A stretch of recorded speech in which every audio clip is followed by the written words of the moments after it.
हरियाणा की राजनीति में एक बार फिर सियासी पारा तेज होने लगा है और उसकी वजह है बड़ौदा का उपचुनाव। जी हाँ, आप हमारे साथ यहाँ पे देख सकते हो। आज इसी मुद्दे पर चर्चा करेंगे। हमारे साथ बीजेपी के वरिष्ठ नेता संजय भाटिया जी मौजूद हैं।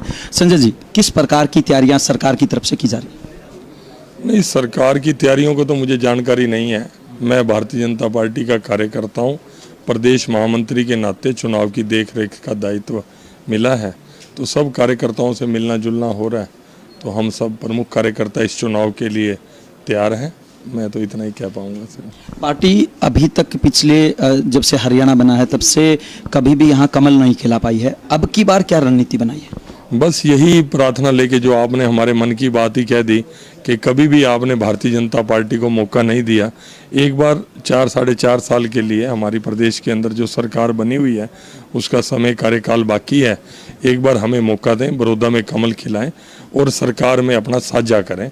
यही प्रार्थना लेके लोगों के बीच में जाएंगे, क्योंकि आपने बिल्कुल कहा, अन्य दलों को भरपूर मौका दिया यहाँ के लोगों ने, लेकिन विकास की धारा छू कर भी नहीं निकली बड़ौदा हल्के को। यही बात लेकर लोगों के बीच में जाएंगे। संजय जी, हमने बड़ौदा हल्के के काफ़ी सारे गांव का दौरा किया, तो वहाँ के हालात देख के कहीं ना कहीं विकास को भी रोना आ रहा है। मैंने तो आपको पहले ही कह रहा हूँ, आप बाद में प्रश्न पूछ रहे हो, मैं उत्तर पहले दे रहा हूँ। लगातार हर दल को 3-3 टेन्योर 4-4 टेन्योर इन्होंने बना के वोट देकर जिताया है, लेकिन किसी ने भी बड़ौदा की सुध नहीं ली। इसलिए हम कह रहे हैं कि लेकिन पिछले 5 साल बीजेपी के पास, भारतीय जनता पार्टी के पास थे, लेकिन लोगों ने भारतीय जनता पार्टी के प्रत्याशी, क्योंकि वो सफल नहीं हो पाया, उस संकोच में लोग उनके पास काम के लिए जा नहीं पाए। और जो थे जनप्रतिनिधि, उन्होंने कहा कि मैं भाई साहब ऊपर बैठिए आप, नहीं फिर हमें नीचे बैठना पड़ेगा, आप ऊपर बैठिए प्लीज़। तो खाली सीट पड़ी और आप नीचे बैठ रहे, ऊपर बैठो। तो हम यही बात कहना चाहते हैं कि उनको मौका बार बार दिया, और जो अपोजिशन के बने थे वहाँ से विधायक, वो पता नहीं संकोचवश काम के लिए नहीं गए, उन्होंने कभी विधानसभा में बात नहीं उठाई। और मैं समझता हूँ कि बड़ौदा के लोगों के साथ अन्याय हुआ है। अब ये मौका है, उनका हक बड़ौदा को मिलेगा, और बड़ौदा के लोगों ने भी समझ लिया कि वो अब डेवलपमेंट के साथ जाएंगे, अन्य किसी विषयों को छेड़ने वाले नहीं हैं। अगर हम विपक्षी पार्टियों की बात करें तो उनकी तरफ से भी दावा किया जा रहा है कि हम जीत हासिल करेंगे। नहीं, उनके लिए तो दावा की क्या जरूरत है करनी, वो तो जीते हुए थे, सीट उन्हीं की थी, उनको क्या अब दोबारा नया दावा करना है? ये तो हमें ही करना है। हमने ये इस बार भारतीय जनता पार्टी का कमल का फूल खिलाना, मैं समझता हूँ। उम्मीदवार कौन रहे? उम्मीदवार का तो मुझे भी नहीं पता भाई साहब। हमारा उम्मीदवार तो हमेशा कमल का फूल होता है, बाकी तो नाम है वो तो फिल इन द ब्लैंक्स है, जिसका भी भरा जाएगा। ऐसे कयास लगाए जा रहे हैं कि योगेश्वर दत्त को पूरी पावर दे दी गई है सरकार की तरफ से अंदर खाते। वो कयास लगाने वाले भी आप हो, लगवाने वाले भी आप हो, मैं क्या कह सकता हूँ। ऐसा कभी कुछ नहीं होता। और भारतीय जनता पार्टी का उम्मीदवार कोई भी कार्यकर्ता हो सकता है, इसलिए कोई व्यक्ति विशेष ना विशेष कोई महत्व नहीं रखता। ऐसी क्या खासियत है आप में, जहाँ कहीं भी उपचुनाव की बात आती है या बीजेपी का कमल खिलाने की बात आती है तो संजय भाटिया को गोटी फिट करने के लिए भेजा जाता है? नहीं, गोटी, मैं तो एक कार्यकर्ता की तरह काम कर रहा हूँ और मेरे को मन अच्छा भी लगता है। मुझे पार्टी मौका देती है, मुझे सीखने का भी मौका मिलता है। और मैं सच बताऊं, बड़ौदा में भी आके मुझे बहुत कुछ सीखने का मौका मिल रहा है। यहाँ के लोग बड़े सरल हृदय हैं। आप देख सकते हैं, मैं जिस समय रेस्ट हाउस में एंटर किया, मुझे लगता है कि पैर रखने की जगह नहीं थी। उस समय आप थे या नहीं थे मुझे ये जानकारी यही था, बाहर भी आप लोगों से मिले? तो मुझे तो बहुत, मैं आपको कहूँ, शुक्रगुजार हूँ परमात्मा का और पार्टी का, जिन्होंने मुझे अवसर दिया कि मैं कुछ काम कर सकूं कार्यकर्ता के रूप में।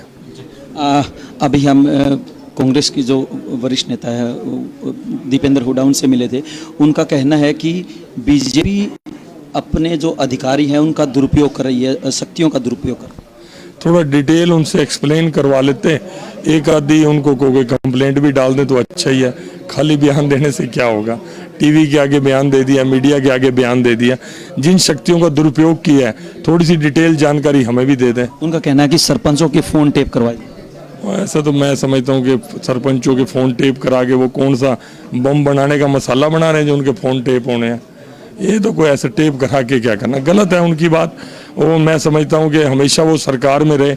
इस तरह के कार्यों की जानकारी उनको होगी, मुझे तो हमें तो जानकारी नहीं कि फ़ोन भी टेप होता है और कोई किसी का पॉलिटिकल कारणों से कराया जाता है, जिससे कोई देश की सुरक्षा को खतरा हो, जब कोई सस्पिशियस हो, ऐसे लोगों के तो फ़ोन टेप होते हैं। मैंने सुने हैं सरपंचों के और पंचों के, पार्षदों के फ़ोन टेप होने। मैं तो दीपेंद्र अपने भाई हैं, बहुत अच्छे इंसान हैं और मैं तो उनको मित्र भी मानता हूँ। अगर वो ऐसी बात कह रहे हैं, मुझे लगता नहीं, हो सकता किसी ने शब्द उनके मुंह में डाल दिए हों, कई बार उनकी जुबान फिसल भी जाती है, तो डाल दिए तो मुझे पता नहीं, लेकिन मुझे नहीं लगता कि उन्होंने ये कहा होगा सरपंच के फ़ोन टेप हो रहे हैं। संजय जी, मुख्य एजेंडा क्या रहेगा इस उपचुनाव? इस चुनाव का मुख्य एजेंडा मैंने आपको एक शब्द में बता दिया कि बड़ौदा के भाई बहनों को उनका हक दिलवाना, बड़ौदा हल्के को उसका हक दिलवाना और बड़ौदा का सरकार के अंदर साझा करना, ये हमारा मुख्य एजेंडा है, जो मैं एक कार्यकर्ता के रूप में सोचता हूँ। क्योंकि हम आपसे बार बार इसलिए पूछ रहे हैं क्योंकि जब हम बड़ौदा हल्के में गए तो वहाँ पे एक भी कॉलेज भी नहीं है, कोई इंजीनियरिंग कॉलेज नहीं, कोई फैक्ट्री नहीं है, और यहाँ तक कि गांव के अंदर पानी की निकासी तक नहीं है। और आज भी काफ़ी सारे गांव ऐसे हैं जो खेत पानी से लबालब हैं। मुझे दुख आता है, मैं तो हैरान हूँ, मुझे दुख आता है कि जिस हल्के ने अंधश्रद्धा के कारण कई वर्षों तक पहले एक दल को चुना और उसी अंधश्रद्धा के कारण लगातार 3 बार एक ही दल को चुना, जिनके नेता की बात अभी करे तो उसी दल को चुना, उसके बाद भी विकास छू कर भी नहीं गया उस हल्के को। वो मैं तो पहले भी बोल चुका हूँ, लोग उसके ऊपर कमेंट भी बहुत ज़्यादा कर रहे हैं कि यहाँ तो ये मजाक करते हैं। वो मेरे बहुत सीनियर हैं, हुड्डा साहब मुख्यमंत्री रहे और मैं तो बहुत साधारण सा कार्यकर्ता हूँ। वो कहते थे कि हुड्डा साहब की भैंस चरती तो बड़ौदा में थी और दूध किलोई में देती थी, और ये बड़ा ज़्यादा चर्चा मेरे मुँह से उस दिन निकल गया था। और सही में बड़ौदा के अंदर एक वही सड़क जो किलोई हल्के की ओर जा रही है, जब तक बड़ौदा की सीम के अंदर वो सड़क है, टूटी फूटी है और संकरी है, छोटी है, और जैसे ही वो किलोई हल्के में एंटर करती है वही सड़क जीटी रोड की तरह चकाचक हो जाती है, चौड़ी हो जाती है और साफ सुथरी हो जाती है।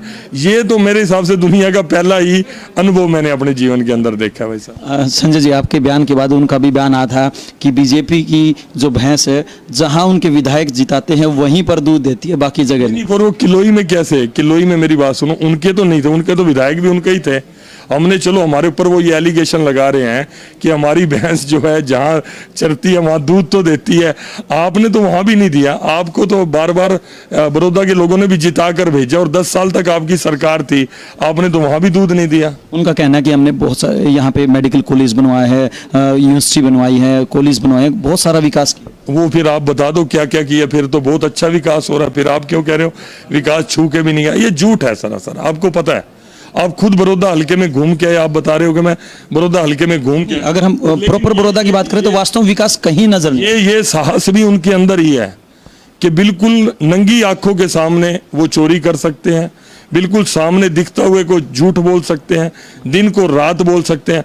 अगर बड़ौदा में विकास हुआ है तो मैं धन्य मानता हूं इतना बयान देने वाले के ऊपर, मैं तो धन्य मानता हूं कि कितना साहस है उनके अंदर कि बड़ौदा की ये हालत करने के बाद भी कह रहे कि बड़ौदा के अंदर विकास हुआ है। मैं धन्य मानता हूं उनको। हाँ, हमारे साथ महिपाल डांडा जी भी मौजूद है। महिपाल जी, एक लाइन सिर्फ, आपकी क्या भूमिका रहेगी इस चुनाव में? अभी तो मैं आज के दिन ही आया हूँ। मुरलाना गांव में मुझे पार्टी की तरफ से जिम्मेवारी मिली है। मुरलाना गांव में अभी जाके आया हूँ। लोगों में बड़ा कष्ट है, पीड़ा है कि भाई जो डेवलपमेंट, जो विकास हमारे यहाँ पे होना चाहिए तो वो हमारा नहीं हुआ है। और उनकी एक और डिमांड थी कि भाई हर वक्त जो भी दल के लोगों के यहाँ पर विधायक चुन के आते रहे हैं, उन्होंने कभी हमारी तरफ नहीं देखा है। मैं तो आज गांव के चारों तरफ घूम के आया हूँ, देख के आया हूँ। वहाँ का हाल बहुत बुरा हाल है, लोगों में बहुत नाराजगी है और लोगों ने कहा भी आज भी कि भी हम लोग भाजपा का कमल खिलाएंगे। छोटी मोटी बात हुई है, 5-7 सेकंड। ये थे विधायक महिपाल डांडा जी और साथ में बीजेपी के वरिष्ठ नेता और साथ में सांसद संजय भाटिया जी, जिनका साफ तौर से कहना है कि भले ही अब तक यहाँ पर कमल नहीं खिला हो, लेकिन इस बार बड़ौदा के उपचुनाव में हर हाल में कमल खिलेगा। और साथ में यहाँ के लोगों की जो मांग है, यहाँ के लोगों के साथ जो अन्याय हुआ है, यहाँ का जो विकास अधूरा रहा है, उस विकास को 4 चांद लगाने का काम करेंगे। हालांकि ये तो आने वाला समय ही बताएगा कि आखिरकार किसके सिर पे चौधर का ताज सजता है। विशेष सहयोगी विजय कुमार व अमित के साथ अजय लोहान, बिंदास रहें।